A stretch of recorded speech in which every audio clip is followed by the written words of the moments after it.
திருச்சிற்றம்பலம். திருவாசகம் நீத்தல் விண்ணப்பம் 30வது பாடல்.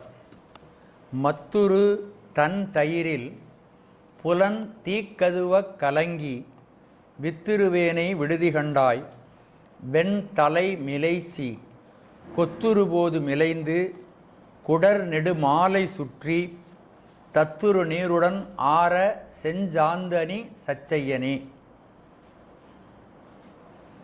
பதவுரை. வெண்தலை மிளைச்சி, வெண்மை நிறமுடைய தலையை சடையில் சூடி. வெள்ளை தலை ஒன்று இருக்கும், பார்த்துருக்கலாம் நீங்கள். கொத்துரு போது மிளைந்து, கொத்துக்கள் பொருந்திய கொன்றை மலர் மாலையை அணிந்து, குடர் நெடுமாலை சுற்றி. குடர் என்பது குடல். குடலாகிய நெடிய மாலையை கழுத்தில் சுற்றி புனைந்து, தத்துரு நீருடன். தத்துனா பரந்து, பரந்துபட்ட திருநீற்றுடன், தத்துரு நீருடன். அப்போ உடம்புல தோல் எவ்வளவு இருக்கோ அவ்வளவுலையும் அவர் பூசியிருக்காருன்னு அர்த்தம். தத்துரு நீருடன். அவரை பார்த்தா சிவந்த மேனி, உடம்பூரா மேலே திருநீர் பூசியிருக்கிறார். தத்துரு நீருடன். ஆரம் செஞ்சாந்து அணி சச்சையனே. ஆரம் சந்தனம், செஞ்சாந்து சந்தனத்தினுடைய செம்மையான கலவையை அணிந்து திகழும் மெய்ப்பொருளாக உள்ளவனே. சச்சையனேன மெய்ப்பொருளாக, மெய்ப்பொருளே. மத்துரு தன் தயிரின், மத்தினால் கடையப்படும் குளிர்ந்த தயிரை போல. சென்ற பாடலில் சொன்ன அதே மத்துரு தான் சொல்கிறார் இங்கே. புலன் தீக்கதுவ கலங்கி, புலன்களாகிய தீப்பற்றி வெப்பமடைய கலக்கமுற்று வித்துருவேனை. அப்படி கலக்கமடைகிறதுனால என்ன உண்டாகுதுன்னு கேட்டிங்கன்னா, இந்த உயிர் ஸ்தம்பிச்சு போதும். அப்படி ஸ்தம்பிச்சு போகிறது தான் சொல்கிறாரு. அந்த கலக்கத்தினால் ஆழ்ந்து வித்தாம் தன்மை எய்திய அடியேனை. அப்போ வித்துத்தன்மை அடைகிறேன் அப்படின்னா எந்த செயல்பாடும் இல்லாமல் அந்த கலக்கத்திலேயே ஆழ்ந்து போயிடுறேன்னு அர்த்தம். அடியேனை விடுதி கைவிட்டு விடுவாயோ, அப்படி கைவிட்டு விடல் ஆகாது அப்படின்னு. இப்போ இதில் இருக்கின்ற சிந்தனைகளை நாம் விரிவாக பார்க்கலாம். வெண் தலை மிளைச்சி, வெண்மை தலை மிளைச்சி, வெண்மை நிறமுடைய தலையை சடையில் சூடி. நம்ம தாருகாவன லீலை இங்கு சொல்லப்படுகிறது. இதன் முதல் பார்த்துருக்குறோம் நம்ம. தாருகாவன லீலை உங்களுக்கு எல்லாருக்குமே தெரியும்னு நினைக்கிறேன். காண புலியுரி அரையோன் காண்க அப்படின்னு திருவண்ட பகுதியில் ஒரு வரி வருகிறது. 32வது வரி அது. காண புலி உரி அரையோன் காண்க. கானகத்தில் இருக்கக்கூடிய புலியை உரித்து அதை தன்னுடைய அறையில் அணிந்து கொண்டவன் வாழ்க காண்க அப்படின்னு சொல்கிறார். அப்போவே இந்த கதை நம்ம சொல்லியிருக்கிறோம். இருந்தாலும் புதிதாக கேட்பவர்களுக்கும் இந்த விஷயம் தெரியட்டும் அப்படின்ட்டு இந்த விஷயம் சொல்லுவோம். இது தாருகாவன லீலை என்பது ரொம்ப ஒரு அற்புதமான ஒரு சரித்திரம். சிவபெருமானுடைய லீலைகளில் அவர் லீலைகள், ஏதாவது ஒரு லீலைகள் செய்தால் அந்த லீலைகளில் அகப்படுபவர்கள் அவர் வைத்த அந்த பொறியிலிருந்து யாரும் தப்ப முடியாது. அந்த அளவுக்கு லீலைகள் மிகச் சிறப்பாக செய்யக்கூடிய வல்லமை படைத்த பெருமான். தாருகாவனம் என்று ஒரு வனம். அந்த வனம் முழுதும் முனிவர்கள் இருந்தார்கள். பழங்காலத்தில் முனிவர்கள் எல்லாம் திருமணம் செய்து கொண்டிருப்பார்கள். முனிவர்கள், சன்னியாசிகள் வேற, இவங்க வேற. ரிஷி பத்தினிகள், அவங்க வேறு சமுதாயத்தோடு கலக்காமல் அவர்கள் தனியாக இருந்தார்கள். அவர்களுக்கென்று பல தெருக்கள் இருந்தன. இந்த ரிஷிகள் எப்பொழுதும் கடவுளை விட வேதம் சிறந்தது, வேதத்தினுடைய யஜ்ஞமே சிறந்தது அப்படின்னு நினைக்கக்கூடியவர்கள். யஜ்ஞத்தினால எல்லாம் வரும், யஜ்ஞம் செஞ்சோம்னா மழை வரும், நம்ம யஜ்ஞம் செஞ்சு பிரீதி பண்ணோம்னா சூரியன் பிரகாசிப்பார் ஆகவே யஜ்ஞத்தினாலேயே எல்லாம் சாதிக்கலாம் அப்படிங்கிற கருத்து அவர்களிடம் இருந்தது. ரிஷி பத்தினிகள் இருந்தார்கள். நம்முடைய வல்லமையினால் நம்ம கற்புடன்னு இருக்கிறோம், நம்ம கற்பை இருப்பதனாலே நம்ம யாருக்கும் சளைத்தவர்கள் இல்லை, எல்லாரும் நம்முடைய கீழே தான் என்ற அகந்தை. அவர்களுக்கு ஒரு மாதிரியான அகந்தை, இந்த ரிஷிகளுக்கு ஒரு மாதிரியான அகந்தை. தெய்வத்தை அவர்கள் ஒத்துக்கொள்ள மாட்டார். தெய்வத்தை விட அந்த யாக மந்திரங்கள் சிறந்தவைகள் என்று அவைகளின் மேலே பற்றுதலுடையவர்கள். இந்த ரெண்டு கருத்தும் தவறானது என்று பரம்பொருள் சங்கல்பம் செய்தது சிவபெருமான். இந்த ரெண்டு கருத்தையும் உடைத்து இவர்கள் வைத்திருக்கின்ற கருத்து தவறு. ஏனென்றால் இவர்கள் முற்றிலும் தங்களுடைய தியாக வாழ்க்கையை நடத்துகிறார்கள், யாகம் பண்ணுறாங்க. இப்படி உயர்ந்த நிலைக்கு வந்தவர்களுக்கு ஒரு தவறான கருத்து இருக்கிறது. இந்த கருத்தில் இருந்து இவர்களை விடுபடுத்தி இவர்களை நல்ல நெறியில் அழைத்து செல்ல வேண்டும் என்று பரம்பொருள் சங்கல்பம் செய்தது. பரம்பொருளுக்கு என்னென்னா ஒயாமல் அவருக்கு என்ன வேலைன்னா, இப்போ நம்ம சாதாரணமாக நம்முடைய வயிற்றுப்பாட்டுக்கு ஏதாவது ஒரு அலுவலகம் சொல்கிறோம், இல்லை ஒரு வயலுக்கு போய் வேலை செய்கிறோம், எங்கேயோ வேலை செஞ்சு சம்பாதிச்சு வரணும் இல்லையா? அது மாதிரி சாமிக்கு என்ன வேலைன்னா, இந்த மக்களை தன்னிடம் அழைத்து வருவதற்கான செயல்களை செய்வது தான் அவருக்கு வேலை. அவருக்குன்னு ஒரு வேலையும் கிடையாது.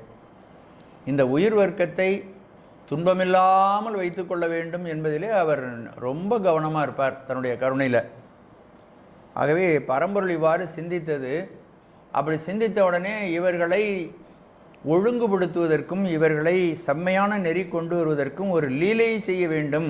அந்த லீலை மூலமாகத்தான் இவர்களை செம்மை செய்ய முடியும் என்று பரம்பொருள் கருதியது. ஆகவே சிவபெருமான் ஒரு அழகான வாலிபனாக வடிவமெடுத்து கொண்டார். தன்னை அவரே அழகுதான். ஆடு பாம்பது அரைக்கு அசைத்த அழகன், குனித்த புருவமும் கொவ்வை செவ்வாயில் குமின் சிரிப்பும் கொண்ட அழகன், தோடுடைய செவியன் விடையேறியோர் வெண் மதிசூடி வரக்கூடிய அழகன். அவனை போல அழகன் உலகத்திலேயே யாரும் இருக்க முடியாது, இருக்கவும் இல்லவும் இல்லை. அப்பேற்பட்ட அந்த அழகன் ஒரு வாலிபனாக தோற்றம் கொண்டு உருவமற்ற பரம்பொருள் ஒரு லீலை செய்கிறதுக்காக உருவத்தை எடுத்துக்கிட்டு வருது. திருமாலை படைப்பு காத்தற்கடவுளாகிய திருமாலை நீ ஒரு அழகிய மோகினி வடிவம் எடுத்துக்கொண்டு வா அப்படின்னு சொல்கிறார். ரெண்டு பேரும் பிரிகிறார்கள். அந்த மோகினி வடிவம் எடுத்த திருமால் சகலவிதமான ஆடைகளையும் அணிந்து கொண்டு மிக மிக கவர்ச்சியான தோற்றத்துடன் பார்த்தவர்கள் மயங்கும்படியாக தன்னை வைத்து கொண்டு அந்த முனிவர்கள் யாகம் செய்கின்ற இடத்தின் வழியாக வருகிறார். அவள் அணிந்திருக்கின்ற உடை, அதனுடைய அலங்கோலம், அழகு, வெளிப்படுகின்ற உடல், இதெல்லாம் பார்த்த உடனே முனிவர்கள் மெல்ல அவருடைய வைராக்கியம் குலைகிறது. யாகத்தின் மேல் வரக்கூடிய அந்த சிரத்தை குறைகிறது. தாங்கள் என்ன காரியம் எடுத்துக்கிட்டு இருக்காங்களோ அதை செய்கிறதுல சிரத்தை குறைகிறது. கவனம் அந்த பெண்ணினுடைய பக்கம் செல்கிறது.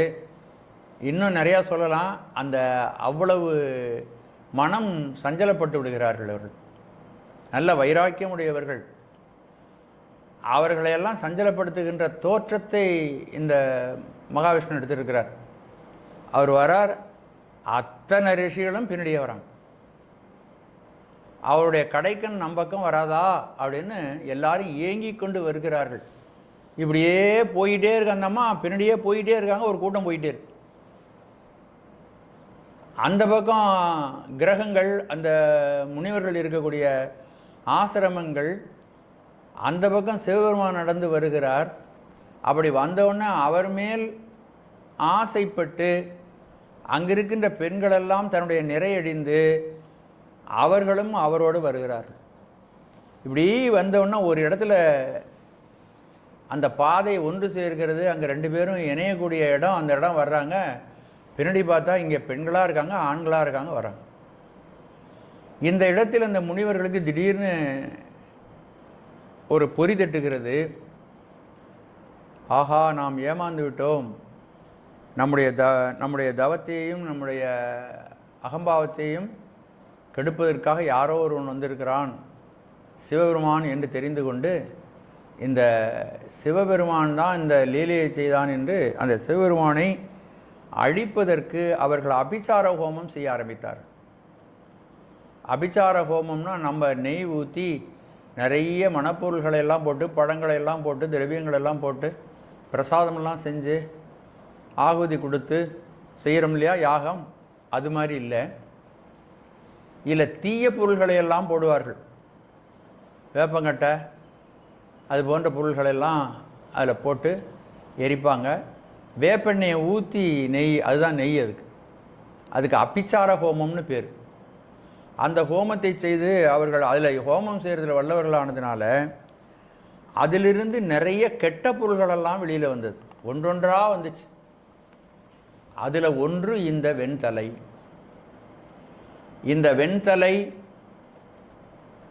ஏவனாங்க, ஒன்று ஒன்றா ஏவனாங்க. மான் ஒன்று வந்தது, குட்டி மான், அதை ஏவனாங்க. அந்த மானை தான் அவர் கையில் வச்சுக்கிட்டார். கையில் வச்சோன்னு அந்த மான் வந்து சிவபெருமானே பார்த்துக்கிட்டு இருக்கு பாருங்க. இப்படி புலியை அனுப்புனாங்க. அந்த புலியை உரித்து தன்னுடைய அறையிலே உடுத்து கொண்டார். நிறைய சர்ப்பங்களை அனுப்பினார்கள். எல்லாத்தையும் ஆபரணமாக அணிந்து கொண்டார். ஒவ்வொரு இடத்துல ஒரு ஆபரணம். நமக்கெல்லாம் பவுன் ஆபரணம், சிவபெருமானுக்கு பாம்பு ஆபரணம். அப்படி அணிந்து கொண்டார். அதில் ஒன்று யானை. யானையை அவர் மேலே போர்வையாக போர்த்தி கொண்டார். நம்ம கயமுகாசுரன் கதை வேறு பார்த்துருக்குறோம். தார்காவன லீலையிலையும் ஒரு யானை வரும். முயலகன் என்ற ஒரு குரு அரக்கனை அனுப்பினார்கள். அவனை கட்டுப்படுத்தி தன்னுடைய திருப்பாதங்களுக்கு அடியில் வைத்து கொண்டார். அக்னி அனுப்புனாங்க, அதை கையிலே வைத்து கொண்டார். இப்படி அவரை அழிப்பதற்கு வந்தவைகளெல்லாம் இவர் திருப்பி அழிக்கலை, அவர்களுக்கு வாழ்வு கொடுத்தார். சிவபெருமானை கும்பிடும் பொழுது அதையும் சேர்த்து தான் நம்மளை கும்பிட்டுட்டு இருக்கோம். முயலனை தான் கும்பிட்டுட்டு இருக்கோம், நம்ம அந்த புலியையும் கும்பிட்டுட்டு இருக்கோம், யானைத்தோலையும் கும்பிட்டுட்டு இருக்கிறோம். அதாவது அந்த கெட்டவர்களை சிவபெருமானை அழிக்க கிளம்பினவங்களுக்கெல்லாம் கூட அந்த சிவபெருமானுடைய அந்தஸ்து கிடச்சிருக்கு பாருங்கள். அதில் ஒன்று தான் வெண்தலை. அது யாகத்தில் யாகம் பண்ண பண்ண அவங்க மந்திரம் சொல்ல சொல்ல அது ஒன்று ஒன்றா உற்பத்தியாகி வெளியில் வருது. அதில் இந்த வெண்தலை வெளியில் வந்த உடனே அது சிரித்து தான் பாருங்கள், விண்ணுலகம் மண்ணுலகம் கலங்கி போச்சான்.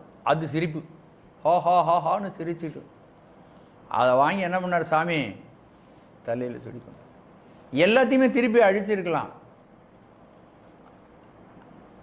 எல்லாவற்றையும், என்னை அழிக்க வந்த எல்லாவற்றையும் நான் அடக்கி அவைகளை ஆளுகிறேன் அப்படின்னு காட்டுறதுக்காக ஒன்றொன்றையும் ஒரு இடத்துல வச்சுருக்கிறார்.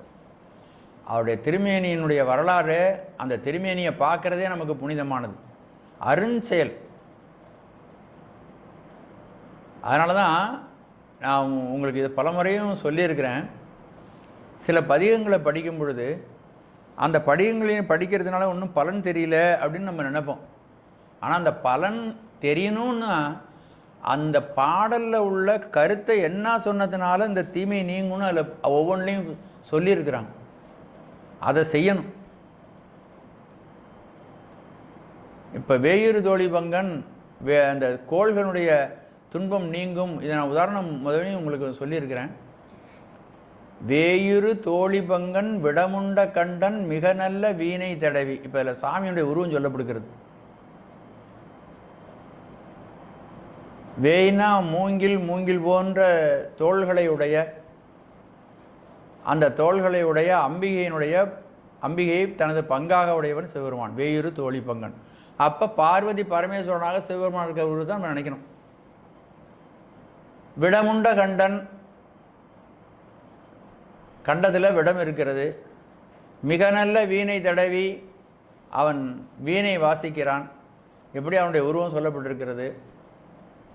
இதை நினைக்கணுமா? இதை நினச்சா இந்த உருவத்தை தியானம் பண்ணாதான் அந்த கோள்கள் நல்ல செய்யும். வேயுறு தோழி பங்கன் விடமுண்ட கண்டன் மிக நல்ல வீணை தடவி மாசரு திங்கள் கங்கை முடிமேல் அணிந்து என் உளமே புகுந்ததனால். இதுதான் முக்கியமான ஞாபகம். அது உள்ளத்துக்குள்ளே புகுந்ததினால் ஞாயிறு திங்கள் செவ்வாய் புதன் வியாழன் வெள்ளி சனி பாம்பு 2 முடனே ஆசரு நல்ல நல்ல அவை நல்ல நல்ல அடியாரவர்க்கு மிகவே. அப்போ சிவபெருமான் எனது உள்ளத்துக்குள்ளே புகுந்ததனால் இந்த கோள்களெல்லாம் நல்லவே செய்கின்றன, செய்யும் அப்படின்னு சொல்கிறார். அப்போ நம்ம என்ன பண்ணுறோம், எங்கேயாவது கவனம் வச்சுட்டு பாட்டை படிச்சுட்டு நம்ம பாட்டு போயிட்டுருக்கோம் இல்லையா? நம்ம உண்மையிலேயே அந்த கோள்கள் நமக்கு நன்மை செய்யணும்னா அந்த பாட்டினுடைய கருவாக இருக்கக்கூடிய விஷயங்களை நாம் சிந்தனை செய்ய வேண்டும். சாமியினுடைய உருவத்தை சிந்தனை செய்யுங்க, இந்த கோள்களெல்லாம் உங்களுக்கு நன்மை செய்யும்னு சொல்லியிருக்காரு திருஞான சம்பந்தர். அது மாதிரி தான் இந்த பாடல்களில் இறைவனுடைய உருவம் நிறைய சொல்லப்படுகிறது. அதை சிந்திக்க சிந்திக்க நமக்கு நன்மை கிடைக்கும். இந்த இடத்துல வெண் தலை மிலைச்சி, வெண்மை நிறமுடைய தலையை சடையில் சூடி, இந்த வெண்தலை உலகத்துக்கு கேடு செய்யக்கூடியது, அதை தலையில் சூடினான்.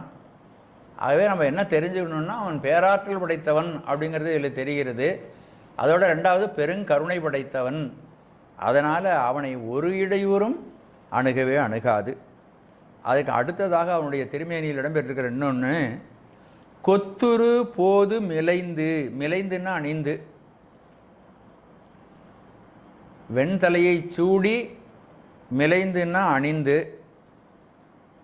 இந்த பூக்களில் கொத்து கொத்தா பூக்கும் கொன்றை மலர், அதை கொத்து கொத்தாவே அப்படியே மாலையாக தொடுத்துருக்காங்களாம். ஏன் அப்படின்னா சில சமயம் பார்த்தீங்கன்னா நம்ம சாமிக்கு அர்ச்சனை பண்ணும் பொழுது ஒரு ரோஜா மலர் எடுத்து நல்லா உதுத்து அதை நம்ம போடுவோம். அப்போ உதுத்துட்டாலே அது சீக்கிரமாக காஞ்சி போகும், அந்த புதுத்தன்மை என்பது குறையும். அதனால் இந்த பூவை என்ன பண்ணியிருக்காங்கன்னா கொத்தாவே மாலையாக கட்டியிருக்காங்களாம்.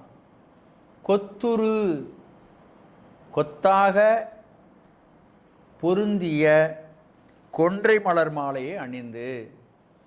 அப்போ என்ன தெரியுதுன்னா சாமிக்கு அணிவிக்கின்ற இந்த மாலை புதுமை குறையாமல் பூங்கொத்தாகவே மாலையாக கட்டப்பட்டிருக்கிறது. அப்படிப்பட்ட மாலையை அணிந்து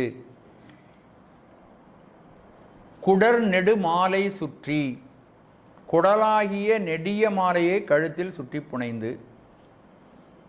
இந்த இடத்துல ரெண்டு விதமாக இதுக்கு பொருள் கொள்ளலாம். அலரி, செவ்வலரி, செவ்வலரி மலர் மாலை அந்த குடல் போல அதனுடைய நிறம், அது நீண்டு இருப்பது, இதெல்லாம் பார்த்தா குடல் போல இருக்கும். அப்படி செவ்வலரி மலர் மாலையை அணிந்துன்னு ஒரு பொருள் சொல்லலாம். இன்னொன்று, சிவபெருமான் சரவமூர்த்தியாக வந்த திருமாலையினுடைய வயிற்றை கிழித்து அதனுடைய குடலை எடுத்து தனக்கு மாலையாக அணிந்து கொண்டார். அப்போ குடர் நெடு மாலை சுற்றி அதை தரித்து கொண்டு. பாருங்க, ரெண்டு விஷயம் வருது. வெண்தலை மிலைச்சி, கொத்துரு போது மிலைந்து, குடர் நெடு மாலை சுற்றி. அவனுடைய வடிவத்தில் இன்னொரு விஷயம் நமக்கு தெரிகிறது. தத்துரு நீருடன், உடம்பு முழுக்க விபூதி. இன்னும் திருநீற்றை இறைவன் அணிந்திருப்பதை பல இடங்களிலும் மணிவாசக பெருமான் சொல்லுகிறார். திருநூற்றை உத்துளித்து ஒளிமிளிரும் வெண்மையனே. இப்போ இந்த இதில் தான் பார்த்துருக்கோம். திருநீற்றை உத்துளித்து ஒளிமிளிரும் ஒண்மையனே, வெண்மையனே. இந்த திருநீற்றை பற்றி சிந்திக்கும் பொழுது ஒரு முக்கியமான சிந்தனையும் நம்ம சேர்த்து சிந்திக்க வேண்டியிருக்கிறது. சிவபெருமான் காட்சிக்கு அறியவன். அடியாருடைய யார் விழுத்தொண்டர்களோ அவர்களுக்கு அவன் காட்சி கொடுப்பான். இருந்தாலும் சாதாரண ஜனங்க எப்படி பார்க்கறது அப்படின்னு எல்லாரும் பார்க்கணும் நம்மளை. அவங்க நம்மளை தேடி வந்து தகுதிப்படுத்திக்கிட்டு நம்மளை பார்க்கறதுக்கு முடியலனாலும் நம்ம அவங்கள பார்க்குறது மாதிரி நம்ம போகலாம்னு சாமி வந்தானாம். அப்படி எடுத்துக்கொண்ட வடிவம் என்னன்னா எதுன்னா திருநீறு, ருத்ராட்சம், திருவைந்தெழுத்து. தன்னுடைய பிரதிநிதியாக அந்த உலகத்தில் வச்சிருக்கிறான். அதை இந்த மூன்றையும் அது சிவனடியார்கள் நல்லா உளங்கொள்ளணும். திருநீறு, உருத்திராக்கம், திருவைந்தெழுத்து. இப்படி இருக்கின்றவர்களுக்கு அவன் தன் உருவை அவனே கொடுக்கிறான். நம்முடைய சாஸ்திரம் சொல்லுகிறது, தன் உணர வேண்டி, தன்னை பதியாகிய தன் பதி என்பது நமக்கெல்லாம் தலைவனாக இருக்கக்கூடிய நிலை. அந்த பதியாகிய சிவபெருமான் தன்னுடைய மூளை நிலையில் சொரூப நிலையில் இருக்கிறான். அவனை யாராலும் தொட முடியாது, யாராலும் அறிய முடியாது. அதற்கு பதிஞானம் வேணும். பதிஞானம் உடையவர்கள் அவனை அறிவார்கள். ஆனாலும் சாதாரணமாக இருக்கின்ற மனிதர்களும் நம்மை அறிய வேண்டும் என்பதற்காக தன் உணர வேண்டி, தன்னை உலகத்தில் உள்ளவர்கள் அறியும் பொருட்டாக தனது உருவை தான் கொடுத்து, தனது உருவை கொடுத்தான். அந்த இடத்துல உரு அப்படிங்கிறதுக்கு என்ன பொருள்னு கேட்டிங்கன்னா, அவனுடைய உருவம் திருநீர், அவனுடைய உருவம் ருத்ராட்சம், அவனுடைய உருவம் திருவைந்தெழுத்து. இதை கொடுத்துருக்கான். அதாவது நம்மை போன்ற மனிதர்களெல்லாம் பார்க்கறதுக்கு. இதையெல்லாம் பயன்படுத்தி மேலும் மேலும் வளர்ந்தவர்கள், உண்மையிலேயே இறைவனுடைய அருளிப்பாடுகளையெல்லாம் உணர்ந்தவர்கள், என் செயல் என்று யாதும் இல்லை, எல்லாம் உன் செயல் என்று உணர்ந்தவர்கள், அப்படி இருக்கின்ற ஞானிகள், பெருமானே நீ காட்டினால் அல்லாமல் எனக்கு எதையும் பார்க்க முடியாது, நான் அனுபவிக்க வேண்டும் என்றால் நீ உடன் வந்து எனக்கு அனுபவிக்க துணை புரிய வேண்டும் என்று, அவனுடைய உதவி இல்லாமல் நம்மாலே எதுவும் நடக்காது என்று யார் உணர்கிறார்களோ அவர்கள் சிவபெருமான் எங்கும் நிறைந்திருக்கிறான், அவனை அல்லாமல் நமக்கு எந்த செயலும் இல்லை, ஆகவே அவன் வழிகாட்ட நாம் செயல்பட வேண்டும், நமக்கென்று எந்த உணர்வும் எந்த தன்முனைப்போடு எந்த செயலும் இருக்கக்கூடாது என்று யார் அவனுக்குள் அடங்குகிறார்களோ, அவன் இறங்கி வந்து இந்த சைவ சின்னங்களாக இங்கே இருக்கிறான். இதை பயன்படுத்தி கொண்டு இந்த உலகத்திலே பல பேர் சிவ தியானம் செய்து, சிவபெருமான் நமக்கு எல்லா விதமான உதவிகளையும் செய்கிறான். அவன் ஒன்றாகவும் வேறாகவும் உடனாகவும் இருக்கிறான். நம்மிடம் அவன் கலந்து இருக்கிறான். அவனுடைய கலப்பு நம்மிடம் இருக்கிறது, நம்ம உயிரிலே கலந்து இருக்கிறான். அவனுடைய உதவி இல்லாமல் நம்மால் எதையும் நமக்கு அறிய முடியாது. அவன் அறிவித்தால்தான் எல்லாவற்றையும் அறியலாம் என்றெல்லாம் யார் உணர்கிறார்களோ அவர்கள் உருவத்தை கடந்து நின்று இறைவனுடைய அருளிப்பாடுகளை தன்னுடைய சிந்தனையிலே செய்து அவனை உணர்கிறார்கள். முதல்ல தன் உணர வேண்டி தன் உருவை தான் கொடுத்து, தன் உணர தன்னுள் இருத்தலால், அதுக்கு அடுத்தபடியாக விழுந்தொண்டர்கள் தன்னை உணர வேண்டும் என்பதற்காக கலப்பினாலே உயிரோடு அவன் கலந்திருக்கின்ற தன்மையை அந்த அடியார்களுக்கு அவன் வெளிப்படுத்துகிறான். இந்த அடியார்கள் என்ன செய்கிறாங்க, அவன் நம்மோடு கலந்திருக்கிறான் என்பதை அவர்கள் உணர்கிறார்கள். ரெண்டும் நடக்கணும், ரெண்டு விஷயம் நடக்கணும். சிவபெருமான் எப்பவும் கலந்து தான் இருக்கான், அது எல்லாருக்கும் எல்லா உயிர்லேயும் அவன் கலந்துருக்கான். உயிரில் மட்டுமல்ல சடப்பொருள்களிலும் அவன் கலந்திருக்கிறான். அவன் இல்லாத இடம் ஒன்றும் கிடையாது.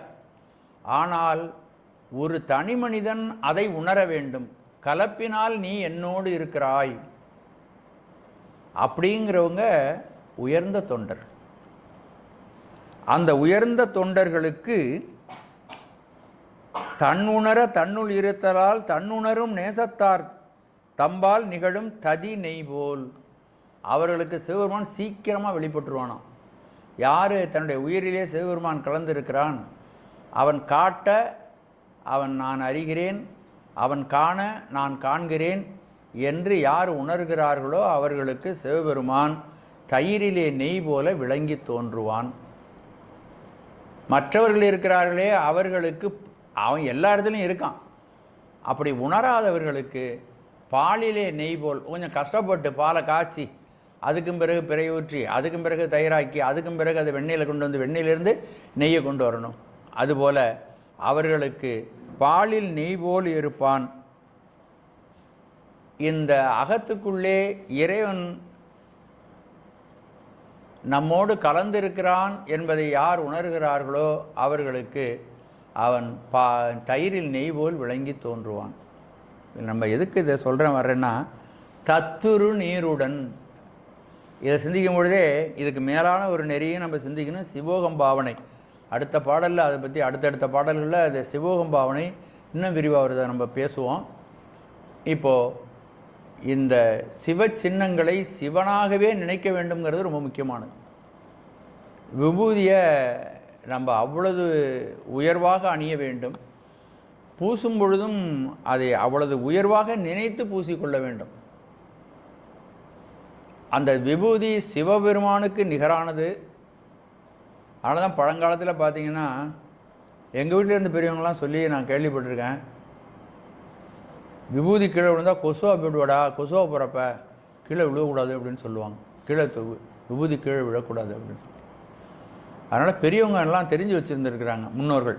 இப்போ நம்ம காலத்தில் தான் தெரியாமல் போயிட்டு அந்த விஷயம் உயர்வானது அப்படின்ட்டு. அதனால் விபூதி அவ்வளோ உயர்ந்தது. ருத்ராட்சம் சிவபெருமானுடைய திருநேத்திரம் அது அவ்வளோ உயர்ந்தது. திருவைந்தெழுத்து அவனுடைய திருமேனி, அவனுடைய நாமம் எல்லாமாக விளங்கக்கூடியது. சாட்சாத் சிவபெருமானே நம்ம திருவைந்தெழுத்தை சொல்லி இருந்தோம்னா சிவபெருமானே நம்முடைய உயிரில் விளங்குறான் அப்படின்னு அர்த்தம். அதை தன்னுணர வேண்டி தன் உருவை தான் கொடுத்து சிவபெருமானே நமக்கு கொடுத்துருக்கிறான். அதனால் அதை சிந்திக்க வேண்டும். அதற்கு மேலாக அவன் நம்மோடு கலந்திருக்கிறான், உயிரிலே அவன் நிறைந்திருக்கிறான், அவன் ஒன்றாக கலந்திருக்கிறான், வேறாக இருந்து நமக்கு அறிவிக்கிறான், உடனாக இருந்து நாம் செயல்படும்படி அவன் தூண்டுகிறான் என்று நாம் நினைக்க நினைக்க நினைக்க அவன் தன்னை மேலும் மேலும் மேலும் மேலும் அந்த வியாபகத்தை நாம் உணருமாறு நமக்கு அருள் புரிவான். ஆகவே நமக்கு மிக விரைவில் அவனுடைய திருவருள் நமக்கு கிடைக்கும். அப்படி திருவருள் கிடைப்பதினாலே நமக்கு என்ன உண்டாகும்னா, நாம் இப்பொழுதுக்கு இருக்கக்கூடிய மனதிலேயே வரக்கூடிய, உடலிலே வரக்கூடிய, உயிரிலே வரக்கூடிய எல்லா விதமான குற்றங்களிலிருந்தும் நீங்கி நாம் ஒளிமயமான பிரகாசமான ஆன்மாவாக மாறி அமைவோம். சிவமாம் தன்மை எய்துவோம். தத்துரு நீருடன் ஆரம் செஞ்சாந்து அணி சச்சையனே. ஆரம் சந்தனம், செஞ்சாந்து சந்தனம், நல்ல விளைந்த சந்தனம் பார்த்திங்கன்னா கட்டை, சந்தன கட்டை சிவப்பாக இருக்கும். அரைச்சா அது சந்தன கலருக்கு வந்துடும். நல்ல விளைஞ்ச கட்டையை பார்த்திங்கன்னா அதுதான் மணமாக இருக்கும். சந்தன மரத்திலேயே நீங்கள் சாதாரணமாக வாங்கிட்டு வர சந்தன மரத்திலேயே பிஞ்சாக இருந்ததுன்னா அது வாசனை வராது, அதுலேருந்து வராது. நல்ல விளைஞ்ச மரமாக இருக்கும். அப்படிப்பட்ட சந்தனத்தினுடைய விளைந்த மரத்தினுடைய செஞ்சாந்தை, செம்மையாக இருக்கக்கூடிய அந்த சாந்து இருக்கு இல்லையா, அதை மேலே அணிந்து கொண்டிருக்கின்ற சச்சையனே. ஆற செஞ்சாந்து, சாந்து சந்தன குழம்பு, அதை திருமேனியிலே அணிந்திருக்கின்றவன் சச்சையன் என்பது சத்தாம் தன்மை உடையவன். சத்து ஐயன், சத்தாகி ஐயன். வடமொழியில் இங்கே ஒன்று கவனிங்க, வடமொழியில் மெய்ப்பொருளை சத்தா அப்படின்னு சொல்லுவாங்க.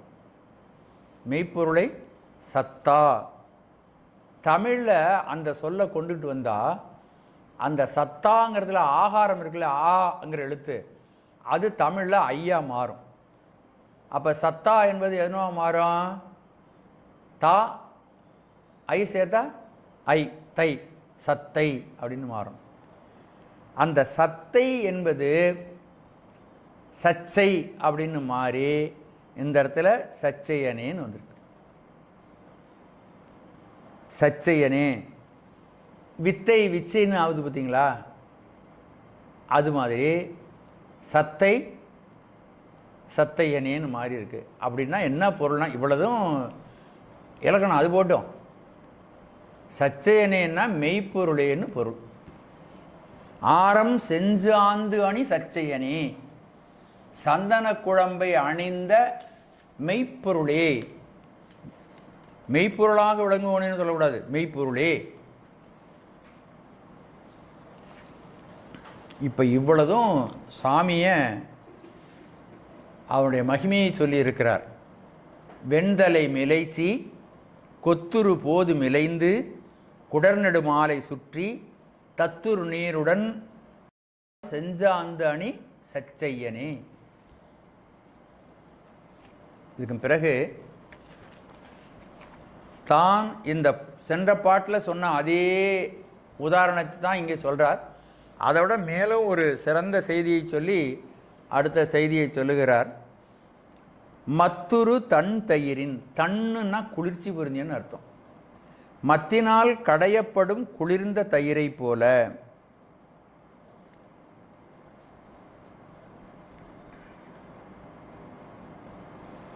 இந்த மத்திலே கடையப்படுகின்ற தயிரை போல நான் துன்பப்படுகிறேன் அப்படிங்கிறத மாணிக்க வாசகர் மாதிரியே அப்பர் பெருமானும் பல பாடல்களில் சொல்லியிருக்கிறார். அதில் ஒரு ரெண்டு பாடல் சான்று பார்க்கலாம். ரொம்ப கருத்து அதுதான். மத்தினால் கடையப்படுகின்ற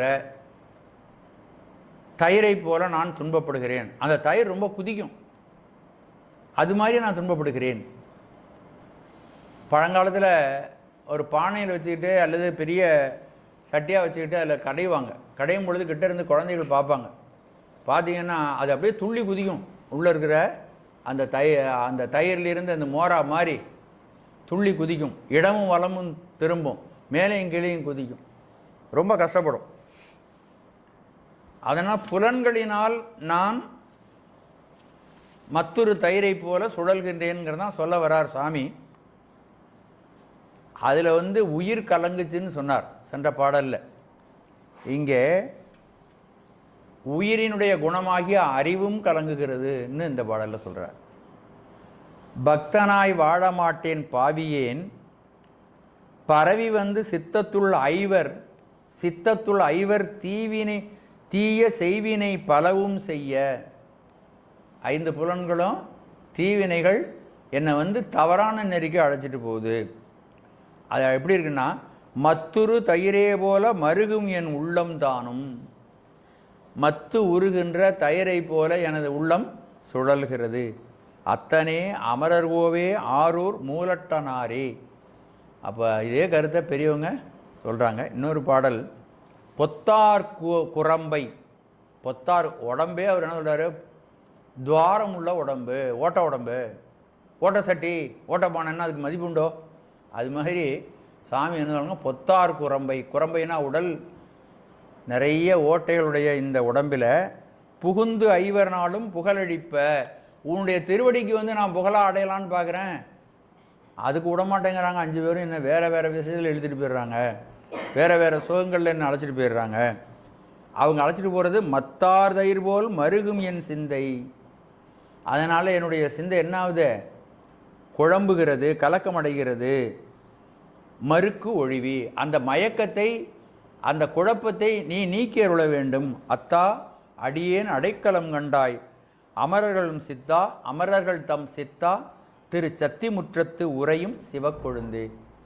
ஆகவே இந்த மத்துரு தன் தயிரில் அப்படின்னு சொல்கிறது போல அடியார்கள் அனைவரும் மத்திலே கடையப்படுகின்ற தயிரை போல என்னுடைய உயிர் கடந்து அடைகிறது அப்படின்னு.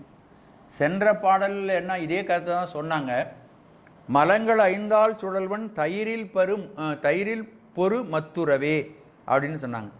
அப்போ மத்தினால் கடையப்படும் தயிர் 5 புலன், அந்த மத்தினால் கடையப்படும் தயிரை போல இந்த உயிரானது 5 புலன்களாலும் கலக்கமடைகிறது அப்படின்னு சென்ற பாடலில் சொன்னாங்க. இப்போ என்ன சொல்கிறாங்க, மத்துரு தன் தயிரில், ஒரே ஒரு வார்த்தை கூட, மத்துரு தன் தயிரில் புலன் தீக்கதுவ கலங்கி தீப்பற்ற, அதனால் இந்த அறிவானதும் வெப்பமுற்று கலங்கி. அப்போது உயிரும் கலங்குகிறது, உயிர் குணமாகிய அறிவும் கலங்குகிறதுன்னு சொல்கிறார். தயிர் எவ்வளவு கடைஞ்சாலும் அதனுடைய குளிர்ச்சி தன்மை போகாது, சூடாகிடுமா? ஆனால் நம்ம மிக்சிலலாம் ஏதாவது ஒன்று பண்ணுறோம், அப்போ சூடாகுது. தயிரை கடைஞ்சால் சூடாகாது.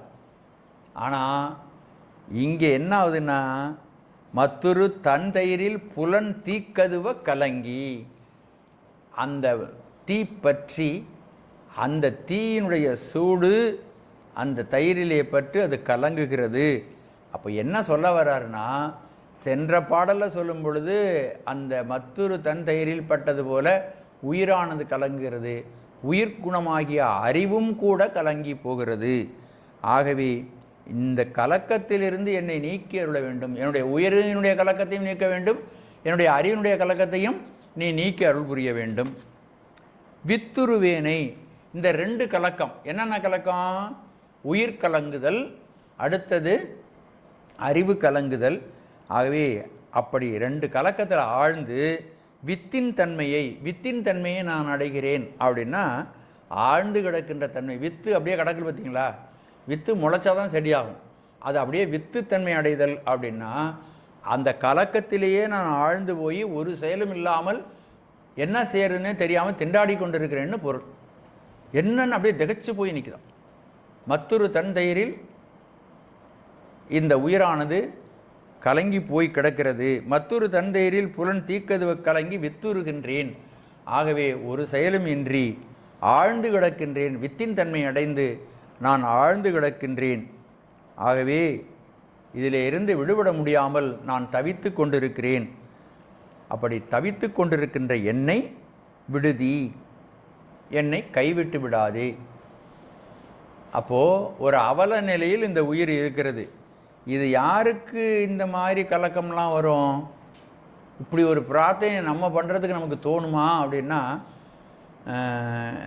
என்னை போல இருக்கிறவங்களுக்கெல்லாம் தோணாது. ஏன் தோணாதுன்னா, இறைவனுடைய திருவருளையும் இந்த புலனுடைய சேட்டையும் உண்மையாக உணர்ந்தால் தானே புரியும் இப்படி ஒரு பிரார்த்தனை வைக்க முடியும்.